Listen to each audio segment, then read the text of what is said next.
चुलती पुतण्याचं झेंगाट गेली की मग जलात.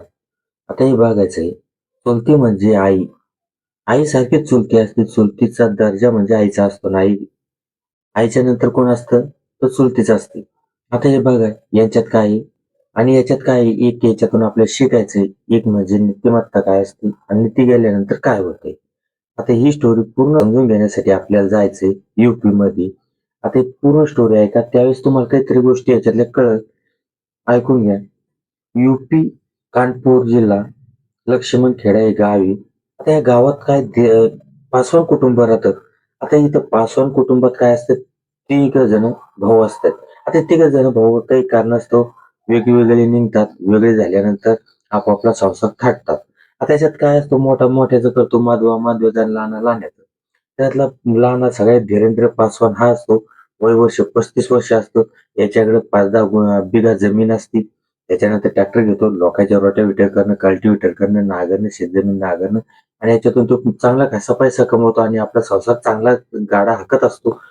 त्याच्या जोडीला कोण असतं? त्याची बायको असते रीना पासवान, वय वर्ष 29 आणि त्यांचा एक संसार वेलीवर एक फुल उमललेलं असतं. पण आता हे धीरेंद्र काय करत असतो आणि त्याची सोबत आई असते, कारण हे सगळ्यात लहान असतं. सगळ्यात लहान तर त्या लहान मुलात असतात आणि ही तशी लहान मुलात राहायची.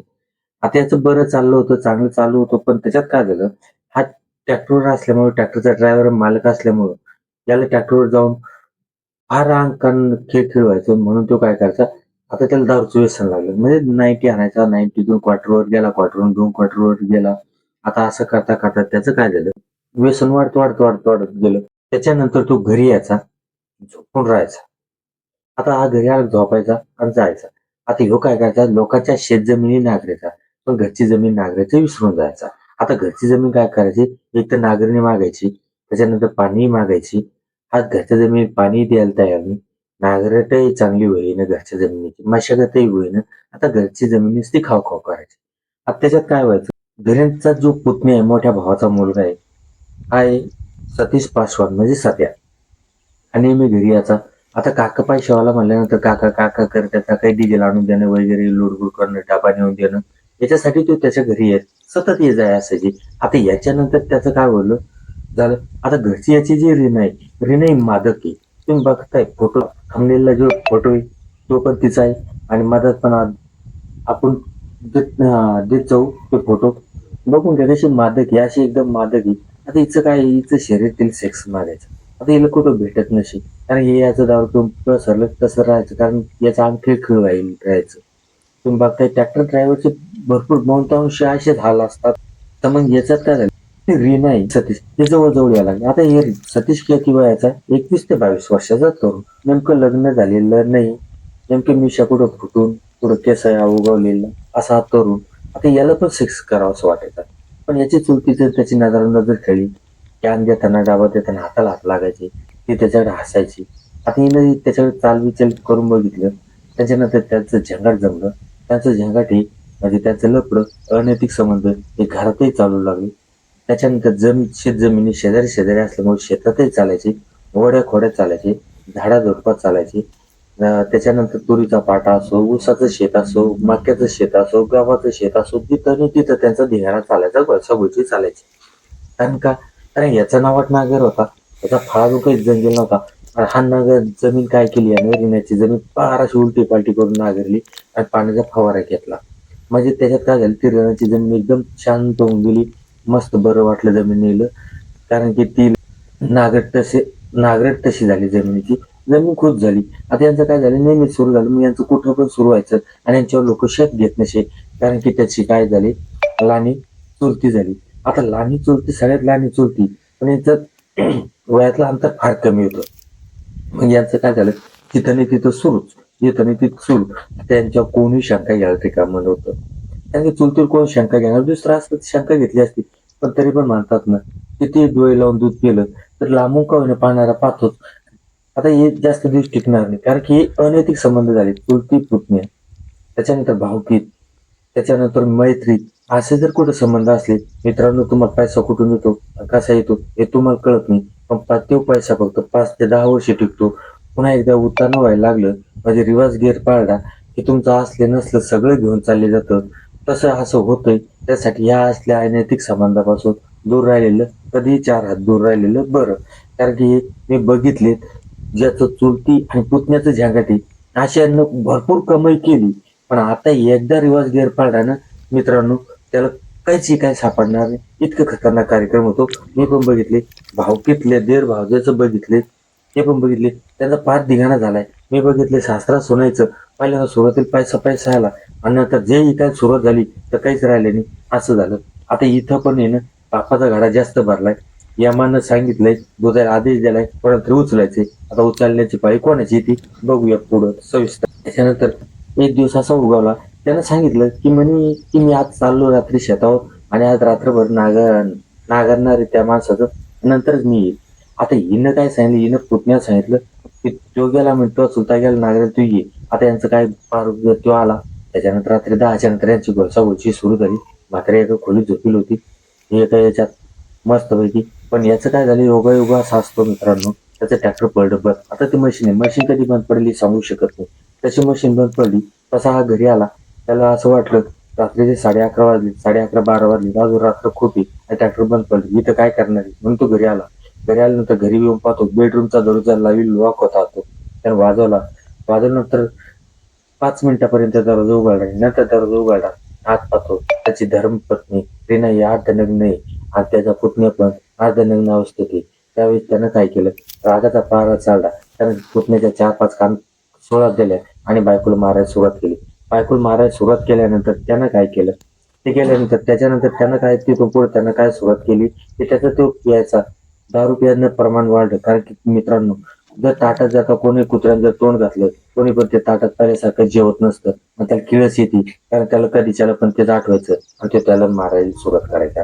असंच चाललं. हिनं पुन्हा त्याच्या प्रेमीला म्हणजे पुतण्याला तिच्या पुतण्याला सांगितलं याचा आपल्या काटा काढायचा आहे. कारण की ह्यो आपल्या दोघा जणांच्या मनात खूप मोठा अडथळा येऊन राहिलाय आणि त्यांना एक संधी चालून येते. एक दिवस ते पैशाचा वाद असतो ट्रॅक्टरच्या पैशाच्या वादातून भांडणं होते. भांडणातून मारामारी पर्यंत प्रकरण जातं. आता तिथं सांगितलं जातं तू तुझा पैसे नाही देत ना तर मी तुला आता त्याच्यातून त्या समोरच्या व्यक्तीने त्याला धमकी दिली तुला जीवच मारून टाकवा. तसंच त्यांनी कार्यक्रम तो राबवला. राबवल्यानंतर तिथं काय झालं त्यांना ऐकती संधी चालून आली आणि हे पण आहे ना प्लॅनच करत होते तेव्हापासून. पण त्यांनी ठरवलं यांनी मारची धमकी दिली आता याच्यावर आयत्यावर पायथा आपण घेऊ. आता त्यांनी काय केलं की याचा खून तर आपल्याला करायचा आहे पण नाव ज्यांचे भांडणं झाले त्यांचं सांगायचं. त्यांनी असंच रात्री एक दिवस रात्र उगवली. ती रात्र झाली. काल रात्र म्हणावं लागेल. 11 मे 2025 ची काल रात्र होती. त्या दिवशी धीरेंद्र हा दारू पिऊन आला आणि बायकोला मारायला आणि मागलं भांडण लुकून काढलं आणि मारायला सुरुवात केली. जसं बायकोनं फोन केला तिच्या प्रियकर जाटोक्या तिचा प्रियसी प्रियकर पुतण्या त्यात फोन केला आणि सांगितलं आजच्या आज याचा आपल्याला कांड करायचं. आता विषय लक्षात घ्या. कांड करायचं म्हणल्यानंतर पुतण्या पण तयारच होता कारण त्याचं लग्न होईल नव्हतं. त्याला फक्त जमीन नांगरायला भेटेल हीच आशा होती आणि हिचा पण पैसा आपल्याला भेटल ही आशा होती. त्याच्यामुळे तो पण तयार झाला. हे रात्री झोपलेला होता. रात्रीच्या 10-11च्या सुमारास ते आले. आत आल्यानंतर त्यांनी बघितलं धीरेंद्र आज शांत झोपेली. त्यांनी काय केलं त्याचे हातपाय बांधले तोंड दाबलं आणि एकानं काडीनं आणि एकानं सिमटी विटेनं मारायला सुरुवात केली. इतकी मारहाण केली त्या फासोळ्या मरडून गेल्या. त्या डोकं फुटलं रक्त भंबाळ झाला आणि त्या इतक्या मारात म्हणजे धीरेंद्र हा मृत्युमुखी पाळला. आता पाहिल्यानंतर यांनी काय केलं त्याचं उचललं त्याला बाजेवर टाकलं. बाजेवर टाकून दोघा जणांनी त्याचे हातपाय सोडले तोंड सोडलं आणि अंगणात नेऊन ठेवून दिलं. आता हे घरातले डाग गेले. दोघ जण संघ गेले आंघोळ केली. पुन्हा जमिनीची नागर झाली. पुन्हा घोसाघोशी त्यांची झाली. म्हणजे विचार करा नवरा त्यांनी मारला त्यानं त्यात चुलता मारला नाच तो रंगरंगी बनवतो. त्याच्यानंतर पुन्हा ते गेले आणि कपडे घालून आणि तो सत्या सतीश पासवान हा त्याच्या घरी निघून गेला. ही सकाळची वाट पाहत होती. सकाळ दिवस निघाला आणि बाहेर आली आणि बॉम्ब केली. पोलीसवाल्यांना माहिती गेली. पोलीसवाले तिथं आले. पोलीसवाल्यांनी बघितलं काय झालं. त्यांनी PM ला बॉडी पाठवली आणि हिनं ओरडून सांगितलं की माझ्या नवऱ्याला त्या गावातल्या 3 जणांनी धमकी दिली होती. त्या 3 जणांनी उचललं. पोलीसवाल्यांनी रिमांड मध्ये घेतलं. पोलीसवाल्यांनी 4-5 दिवस ठोकून काढली पण त्यांना काहीच स्वभाव लागला नाही. पण त्याच्यातला लहान मुलगा नेहमी माझा साहेब आम्ही त्यांना मारलं नाही. मी तर घरी नव्हतो. पण एक वेळेस आहे ना तुम्ही त्याच्या बायकोचं आणि त्याच्या पुतण्याचं झंगाट सुरू आहे. तुम्ही एकदा त्यांचे कॉल डिटेल तपासा. आता पोलिसवाल्यावर मी विश्वास बसेन, पण पोलिसवाल्यांनी ठरवलं ठीक आहे करून घेऊ. तिचा मोबाईल आणि त्या पुतण्याचा वर टाकला आणि बघितलं आणि त्याचे डिटेल मागवली. त्यावेळेस बघितलं तर ज्या घटना घडली त्या दिवशी रात्री ह्या दोघा जणांची खूप फोन झालेली होती, SMS झालेली होती आणि त्याच्या अगोदर यांचे नेहमीचे SMS चालायचे. त्याच्यानंतर त्या पोलिसवाल्यांनी यांना सोडलं आणि त्या दोघा जणांना उचलल्याबरोबर सुंदरीचा आणि बाजीरावचा फासा दिल्याबरोबर हे पोपटासारखे बोलायला लागले. पोपटासारखे बोलूनच्या बोलून त्यांनी सांगितलं आम्ही गेलेला गुन्हा हा दुसऱ्याच्या माथी मारायचा होता, त्यासाठी आम्ही हा पगडा केलाय. आता बघा इथे किती थरार लोक जातात. ते स्वतः गुन्हा करायचा आणि तो गुन्हा दुसऱ्याला लोटायचा, इथपर्यंत लोक गेलेली. त्याच्यासाठी तुम्हाला मी सांगतो मित्रांनो, कारण की अनैतिक संबंध हे कशातही होऊ शकते. कसे जर झाले तर त्याचा शेवट वाईटच असतो. एक लक्षात ठेवा, इथं चुलती आणि पुतण्याचा कार्यक्रम झाला, याच्यात दोघं पण खराब होणार आहेत. कारण की यांच्यात नसतं असं झालं तरी एखादं तरी याच्यात जाणारच होतं. कारण हे अनैतिक संबंध आहे आणि हे कलियुग आहे भाऊ. या हाताने करावं लागतं, याच हाताने ते फेडावं लागतं. इथं कोणी वाचवायला येत नाही, कोणी ना बाप ना भाई, कोणीच वाचवायला येत नाही. ज्यानं कर्म केलं त्यालाच हे फेडावं लागतं. त्याच्यामुळे मी तुम्हाला इथं या आपल्या स्टोरीतून पण आपल्या बदनाम काही करायचं नाही. फक्त त्याच्यातून तुम्हाला एवढं सांगतो, सावध राहा, सुरक्षित राहा आणि अनैतिक संबंधापासून दूर राहा. जय हिंद, जय महाराष्ट्र.